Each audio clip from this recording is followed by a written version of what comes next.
నిఘా TV news కు స్వాగతం. ముందుగా హెడ్లైన్స్. సుంకాలు గమనిస్తున్నాం. భారత్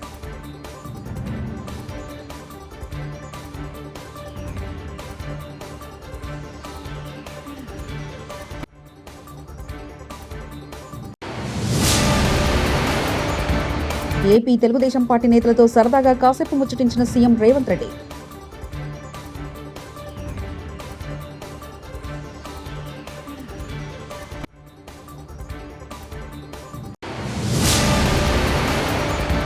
పార్లమెంట్ ఆవరణలో సైకిల్ ఎక్కిన నటసింహం ఎమ్మెల్యే బాలకృష్ణ.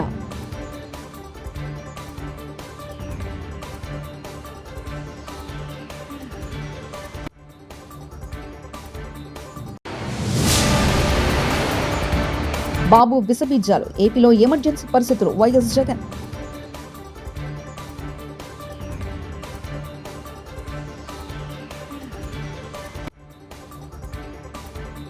అమెరికా సుంకాలపై భారత్ స్పందించింది. అమెరికా విధించిన సుంకాల ప్రభావం ఏ మేరకు ఉంటుందనే దానిపై అధ్యయనం చేసినట్టు తెలిపింది. ఈ వ్యవహారంలో జాతీయ ప్రయోజనాలను కాపాడుకునేందుకు అవసరమైన అన్ని చర్యలు తీసుకుంటామని స్పష్టం చేసింది. రైతులు, వ్యాపారవేత్తలతో పాటు సూక్ష్మ, చిన్న, మధ్య తరహా పరిశ్రమల సంక్షేమానికి అధిక ప్రాధాన్యత ఇస్తున్నట్లు కేంద్రం చెప్పుకొచ్చింది. आदरणीय अध्यक्ष जी, हम सबको याद है, जो नई पीढ़ी के बच्चे हैं उनको पता नहीं है, हम सबको पता है। हर जगह पर अनाउंसमेंट होता था, रेलवे स्टेशन पर जाओ, बस स्टैंड पर जाओ, एयरपोर्ट पर जाओ, बाजार में जाओ, मंदिर में जाओ, कहीं पर भी जाओ, जहां भी भीड़ होती है, कोई भी लावारी चीज दिखे छूना मत, पुलिस को तुरंत जानकारी देना, वो बम हो सकता है। हम 2014 तक यही सुनते आए थे, ये हालात करके रखा था। देश के कोने कोने में यही हाल था। माहौल ये था कि जैसे कदम कदम पर बम बिछे हैं और खुद को ही नागरिकों ने बचाना है, उन्होंने हाथ ऊपर कर दिए थे, अनाउंस कर दिया। आदरणीय अध्यक्ष जी, కాంగ్రెస్ కి కమ్జోర్ సర్కారో పార్లమెంట్ లో నటుడు ఎమ్మెల్యే నందమూరి బాలకృష్ణ సందడి చేశారు. పార్లమెంట్ ఆవరణలో విజయనగరం ఎంపీ అప్పలనాయుడు తాను రోజు పార్లమెంట్కి వచ్చే సైకిల్ ను బాలకృష్ణ చూపించారు. దీంతో బాలకృష్ణ కాసేపు సరదాగా ఆ సైకిల్ ఎక్కి ఫోటోలకు స్టిల్స్ ఇచ్చారు. బై ఎన్నికలు వస్తే మళ్లీ కాంగ్రెస్ పార్టీనే గెలుస్తుంది. ఫిరాయింపు ఎమ్మెల్యే కేసులో సుప్రీంకోర్టు తీసుకున్న నిర్ణయానికి కాంగ్రెస్ పార్టీ కట్టుబడి ఉంటుంది. స్పీకర్ ఏ నిర్ణయం తీసుకున్నా మేము కట్టుబడి ఉంటామంటూ ఎంపీ చామల కిరణ్ కుమార్ రెడ్డి తెలిపారు. నిర్ణయం తీసుకున్న దాన్ని బట్టి కాంగ్రెస్ పార్టీ కట్టుబడి ఉంటుంది. స్పీకర్ ఏ నిర్ణయం తీసుకున్నా, ఒకవేళ బై ఎన్నికలు వస్తే బై ఎన్నికలు నిలబడి గెలుస్తాం. ఎందుకంటే ఇవాళ ప్రజాపాలన బ్రహ్మాండంగా చేస్తున్నాం. ప్రజలు మా వైపుర్రు. వీళ్ళు ఏదో 2024 దాకా 2028, 2029లో తొడగొడతామంటారు కదా, వాళ్ళకు కూడా మంచి అవకాశం తాడో పేడో తెలుసుకుని. సుప్రీంకోర్టు కూడా మాకున్న రాజ్యాంగం ప్రకారం స్పీకర్ అనేట ఆయననే నిర్ణయం తీసుకోవాలి, స్పీకర్ 3 నెలల లోపు నిర్ణయం తీసుకోవాలని క్లారిటీకి ఇచ్చిర్రు. కాబట్టి స్పీకర్ నిర్ణయం తీసుకున్న దాన్ని బట్టి కాంగ్రెస్ పార్టీ కట్టుబడి ఉంటుంది. స్పీకర్ ఏ నిర్ణయం తీసుకున్నా, ఒకవేళ బై ఎన్నికలు వస్తే బై ఎన్నికలు నిలబడి గెలుస్తాం. ఎందుకంటే ఇవాళ ప్రజాపాలన బ్రహ్మాండంగా చేస్తున్నాం. ప్రజలు మా వైపుర్రు. వీళ్ళు ఏదో 2024 దాకా 2028, 2029లో తొడగొడతామంటారు కదా, వాళ్ళకు కూడా మంచి అవకాశం. బనకచర్ల వ్యతిరేకమంటూనే చిరకాల మిత్రులు ఏపీ టీడీపీ నేతలతో చెట్టాపట్టాలేసుకొని తిరుగుతున్న రేవంత్ రెడ్డి తెలంగాణ ప్రయోజనాలు ఆంధ్రకు తాకట్టు.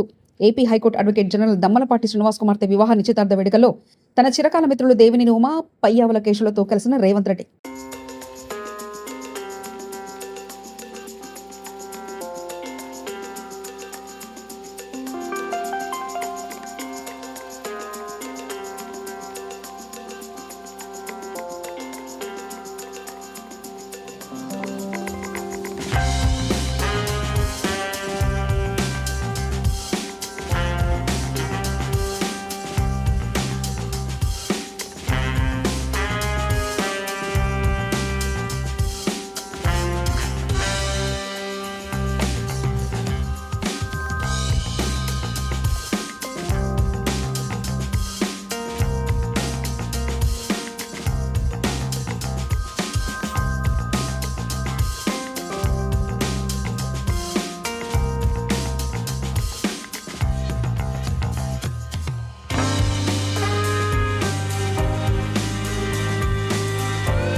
తెలంగాణలో పార్టీ మారిన ఎమ్మెల్యేల అర్హత వేటు పిటిషన్పై సుప్రీంకోర్టు తీర్పు వెలువరించిన నేపథ్యంలో ప్రభుత్వ విప్ ఆది శ్రీనివాస్ స్పందించారు. న్యాయస్థానాలంటే తమకు గౌరవం ఉందని, సుప్రీం తీర్పును స్వాగతిస్తామని, 10 ఏళ్లు అధికారంలో ఉన్న బీఆర్ఎస్ ప్రజాస్వామ్యాన్ని కుంచేసి అనేక మంది ఎమ్మెల్యేలు, ఎంపీలు, జెడ్పీటీసీ, ఎంపీటీసీలను పార్టీలో చేర్చుకుంది. ఆ పార్టీ విధానాలు నచ్చక బయటకు వచ్చిన ఎమ్మెల్యేలపై అర్హత పిటిషన్ వేసి ప్రభుత్వం కూలిపోతుందని పకటికలలు కన్నారు. పార్టీ మారిన ఎమ్మెల్యేల అర్హతపై నిర్ణయ అధికారాన్ని స్పీకర్కే ఉంటుందని తెలిపిన బీఆర్ఎస్ నాయకులు నానాయాగి చేశారని ఆది శ్రీనివాస్ అన్నారు. ఎమ్మెల్యేలను, ఎమ్మెల్సీలను, ఎంపీలను, జెడ్పీ చైర్మన్లను, అనేక వందల జెడ్పీటీసీలను, ఎంపీటీసీలను చేర్చుకొని ప్రజాస్వామ్యాన్ని కూలి చేసినటువంటి వాళ్ళు, ఏకంగా పార్టీలని మేము శాసనసభలో, శాసన మండలిలో విలీనం చేసుకున్నామని గొప్ప చెప్పిన వాళ్ళు, ఆనాడు స్పీకర్ కి అధికారం ఉంటుందని చెప్పని డంకా బజాయించి చెప్పినటువంటి బీఆర్ఎస్ పార్టీ, వాళ్ళ విధానం లచ్చక వాళ్ళ పార్టీ నుంచి వెళ్లిపోయినటువంటి వారి శాసనసభ్యత్వం రద్దు చేపిస్తామని, వాళ్ళ శాసనసభ్యత్వం రద్దు అయిపోయిన ఉప ఎన్నికలకే మీ సిద్దమని ఏదైతే ప్రచారాలు చేసినటువంటి వాళ్ళకి ఈరోజు మేము మొదటి చేస్తున్నాం. మాకు న్యాయస్థానాలంటే గౌరవం ఉంది, న్యాయస్థానాలు గౌరవిస్తూ ముందుకు పోతామని. ఇది సుప్రీంకోర్టు తీర్పు కూడా శాసనసభ్యులకు సంబంధించినటువంటి ఇప్పుడే వార్తలు వింటున్నాం. 3 మాసాల్లో స్పీకర్ గారు ఈ అంశాన్ని తేల్చండి అని చెప్పని తీర్పు వచ్చినట్టు, వాళ్ళేమో ఈ శాసనసభ్యత్వాలు రద్దు చేయమని మేము వెళ్ళినా రద్దు అవుతుందని చెప్పని దుష్ప్రచారం చేశారు. సుప్రీంకోర్టు ఈరోజు ఏమి అభిప్రాయపడ్డది, ఇది స్పీకర్ గారి పరిధిలో ఉంటుంది, 3 మాసాల్లో తేల్చమని చెప్పండి. సరే, సుప్రీంకోర్టు ఇచ్చిన ఆదేశాలను మా సూచన, సలహా, సజెషన్ ఏదైతే ఉందో ఆ తీర్పు మా శాసనసభకు సంబంధించిన స్పీకర్ గడ్డం ప్రసాద్ కుమార్ గారు నిర్ణయం తీసుకుంటారని చెప్పండి బాగా వ్యక్తం చేస్తుంది. ఇక్కడ నేను ఏం చెప్పదలుచుకున్నా అంటే, ఆ రోజు స్పీకర్ గారికి విశేష అధికారులు ఉన్నాయని చెప్పని మీరు ఏదైతే 60 మందిని తీసుకున్నప్పుడు నిర్ణయం ఏ విధంగా జరిగిందో, ఇప్పుడు కూడా స్పీకర్ గారి విచక్షణ అధికారానికి, స్పీకర్ గారి నిర్ణయానికి వదిలేద్దామంటే ఈరోజు నానా రకాలుగా యాగి చేసినటువంటి బీఆర్ఎస్ పార్టీ ఏమంటారు ఉంటున్నారు. మళ్ళీ ఎక్కడికి వచ్చింది బాల్, స్పీకర్ గారి అధికారాన్ని ప్రకారమే జరగాలని చెప్పని సుప్రీంకోర్టు కూడా అభిప్రాయపడ్డది. కాబట్టి ఈరోజు మీ మొదటి నుంచి చెప్పింది నిజమైందనే మాట చెప్పడానికి కోసం ఈ సందర్భంగా ప్రయత్నం చేస్తాం. ఈరోజు ఈర్ష్యాభావంతో ఇక్కడ కేటీఆర్ గాని, అటు హరీష్ రావు గాని, అటు కవిత గారు గాని రకరకాల యాగి రోజు ఈ ప్రభుత్వం వచ్చిన 3 రోజుల నుంచి ప్రభుత్వం పడిపోతుంది, కూలిపోతుంది, కాలిపోతుంది, ఇంకెక్కడి ప్రభుత్వం అన్నారు. 19 మాసాలైంది, 20 మాసాలకు అడుగు పెడుతుంది. ఐక్యంగా కాంగ్రెస్ ప్రభుత్వం, ఇందిరమ్మ ప్రభుత్వం, రేవంత్ రెడ్డి గారి నాయకత్వం ముందుకు పోతుంటే ఈరోజు కావాలని చేసే దుష్ప్రచారం తప్ప మరొకటి కాదన్న మాట. ఆడతల్లు ఆర్టీసీ బస్సు ప్రయాణం మొదలుపెట్టిన రోజు కేటీఆర్ గారు మహిళా తల్లుల మీద అనుచిత వ్యాఖ్యలు చేశారు. ఆ మాటలు నేను మళ్ళీ చెప్పే ప్రయత్నం చేయాలి. కానీ 200 కోట్ల జీరో టికెట్ ప్రయాణాలు పూర్తి కాబట్టి 6,680 కోట్ల రూపాయలు ప్రభుత్వం వారి తరఫున ఆర్టీసీ చెల్లించింది. ఇప్పుడేమంటావు కేటీఆర్ అవుతాడు. రెడ్ బుక్ రాజ్యాంగంలో ఇవాళ రాష్ట్రంలో ఎమర్జెన్సీ పరిస్థితులు కనిపిస్తున్నాయని వైఎస్ఆర్సీపీ అధినేత మాజీ సీఎం వైఎస్ జగన్మోహన్ రెడ్డి అన్నారు.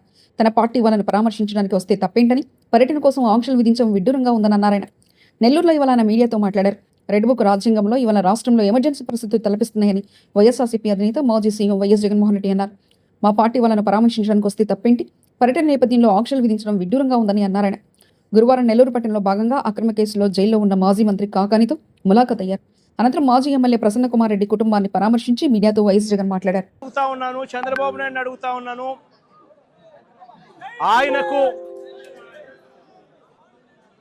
ఆయన అడుగులకు మడుగులెత్తే పోలీసు అధికారులను అడుగుతా ఉన్నాను. ఎందుకయ్యా ఈ ఆంక్షలు పెట్టారు అని అడుగుతా ఉన్నాను. ఎందుకయ్యా ఒక రాజకీయ నాయకుడు తమ పార్టీకి సంబంధించిన వాళ్ళను కలవడం ఏమైనా నేరమా అని అడుగుతా ఉన్నాను. అలా కలవడానికి వస్తే అదేమైనా తప్ప అని అడుగుతా ఉన్నాను. ఎందుకు ఆంక్షలు పెడతా ఉన్నారు అని అడుగుతా ఉన్నాను. నా కార్యక్రమానికి నన్ను అభిమానించే వాళ్ళు ఎవరైనా కూడా వస్తే తప్పేమిటి అని అడుగుతా ఉన్నాను. వాళ్ళని రానివ్వకుండా ఏకంగా రోడ్లన్నీ తోవారు. సందులు బొందులు ఎక్కడి నుంచి అయితే బండ్లు వస్తాయని అనుకుంటున్నారో, 2 వీలర్స్ వస్తాయని అనుకుంటున్నారో, రాకుండా చేసేందుకు ఏకంగా రోడ్లను తవ్విన అధ్వానమైన పరిస్థితి బహుశా ప్రపంచ చరిత్రలో ఏ రాజకీయ పార్టీకి ఉండదేమో, ఒక చంద్రబాబు నాయుడు గారి పార్టీకి తప్ప. నిజంగా ఒక ప్రతిపక్ష నాయకుడిని చూసి చంద్రబాబు నాయుడు ఇంతగా భయపడతా ఉన్నాడంటే నిజంగా చంద్రబాబు నాయుడు గారు ఎక్కడైనా బావి చూసుకొని దుంకాలి. ఒక ప్రతిపక్ష నాయకుడిని చూసి, ఒక ప్రతిపక్షాన్ని చూసి ఇంతగా భయపడి, ఆయన వస్తున్నాడేమో, ఆయన వస్తూ ఉంటే అభిమానులను ఆపేదాని కోసం అని చెప్పి, ఆయన వస్తూ ఉంటే ప్రజలను ఆపేందుకోసమని రోడ్లను కూడా తవ్విన చరిత్ర ఒక చంద్రబాబు నాయుడు గారికి మాత్రమే దక్కుతుంది. ఈరోజు దాదాపుగా 2000 పైచీలకు పోలీసులు, 2000 పైచీలకు పోలీసులు, లెక్కలేనంత మంది డిఎస్పీలు, డిఐజీ ఇక్కడే తిష్టేసినాడట. నాకు ఆశ్చర్యం అనిపించింది. అసలు వీళ్ళంతా కూడా నా సెక్యూరిటీ కోసం కాదు, వీళ్ళంతా జగన్ వస్తా ఉన్నాడు అని అంటే జగన్ను చూడడానికి అభిమానులు ఎవరైనా వస్తారేమో, ఆ అభిమానులను ఆపడం కోసం ఇంతమందిని ఉపయోగిస్తూ ఉన్నారు. అంటే ఎంత వ్యతిరేకత చంద్రబాబు నాయుడు గారి ప్రభుత్వం మీద ఉంది అని చెప్పడానికి, ఎంతగా చంద్రబాబు నాయుడు గారు తన పాలనను చూసి తానే భయపడతా ఉన్నాడు అని చెప్పడానికి ఇంతకన్నా ఇంకా వేరే నిదర్శనాలు కూడా అవసరం లేదు. ఎవరైనా ఎక్కడైనా పాలన చేస్తే బ్రహ్మాండమైన పాలన అందించి ప్రజల మన్ననలు పొంది, ఆ మన్ననలతో ఆశీస్సులతో వచ్చే పాలన చూసి సంతోషపడాలి. కానీ ఇక్కడ అడుగు పెట్టినప్పటి నుంచి, పాలన మొదలైనప్పటి నుంచి సూపర్ 6లు, సూపర్ 7లు అని అంటూ ప్రజలంతా వెన్నుపోటు పొడిచాడు. పాలనంతా అబద్ధాలు, మోసాలతో కూడిన పాలన చేశాడు. వ్యవస్థలన్నీ పూర్తిగా నీరుగారిపోయిన పరిస్థితులు కనిపిస్తూ ఉన్నాయి. స్కూళ్ళు నాశనమైపోయాయి. విద్యా దీవెన, వసతి దీవెన అందక 6 క్వార్టర్స్, 6 త్రైమాసికాలు ఫీజులు అందక, విద్యా దీవెన, వసతి దీవెన అందక పిల్లలు చదువులు మానేస్తూ ఉన్న పరిస్థితులు, నాడు నేడు ఆగిపోయిన పరిస్థితులు, గోరుముద్ద అన్నది రోజుకొక మెనూతో పిల్లలకు ఆహ్లాదకరమైన తిండి అప్పట్లో వస్తూ ఉంటే, ఈరోజు స్కూళ్ళల్లో తిండి తినాలంటే భయపడే పరిస్థితులకి పిల్లలు వెళ్ళిపోయిన పరిస్థితులు, నాడు నేడు పనులు ఆగిపోయిన పరిస్థితులు, ఇంగ్లీష్ మీడియం గాలి కొదిలేసిన పరిస్థితులు, టోఫుల్ అనేది 3వ తరగతి నుంచి ఒక పీరియడ్ దాకా తీసుకొచ్చిన చరిత్ర గత పాలనలో మాకుంటే, ఇంగ్లీష్ మీడియంను టోఫుల్ పీరియడ్లను ఎత్తేసిన చరిత్ర చంద్రబాబుకు ఉంది. ఆరోగ్యశ్రీ సేవలు గత 14 నెలలుగా చంద్రబాబు నాయుడు ముఖ్యమంత్రి అయిన తర్వాత నెలకు 300 కోట్ల రూపాయలు ఖర్చు అయ్యే ఆరోగ్యశ్రీని దాదాపుగా 4000 కోట్ల రూపాయలు బకాయిలు పెట్టాడు ఈ పెద్ద మనిషి. ఆరోగ్య ఆసరా గాలికెళ్ళిపోయిన పరిస్థితి. సొంకాలు గమనిస్తున్నాం భారత్.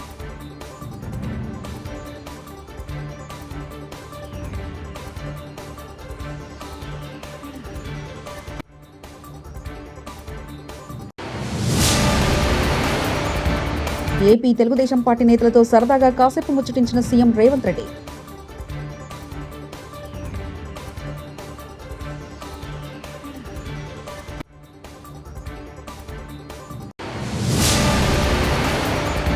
పార్లమెంట్ ఆవరణలో సైకిల్ ఎక్కిన నటసింహం ఎమ్మెల్యే బాలకృష్ణ.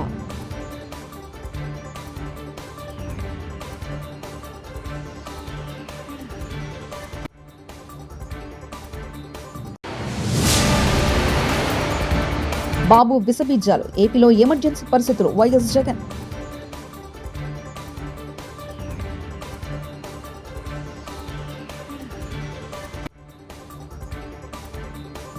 ఇవి బులెటిన్ విశేషాలు. చూస్తూనే ఉండండి నిఘా టీవీ న్యూస్.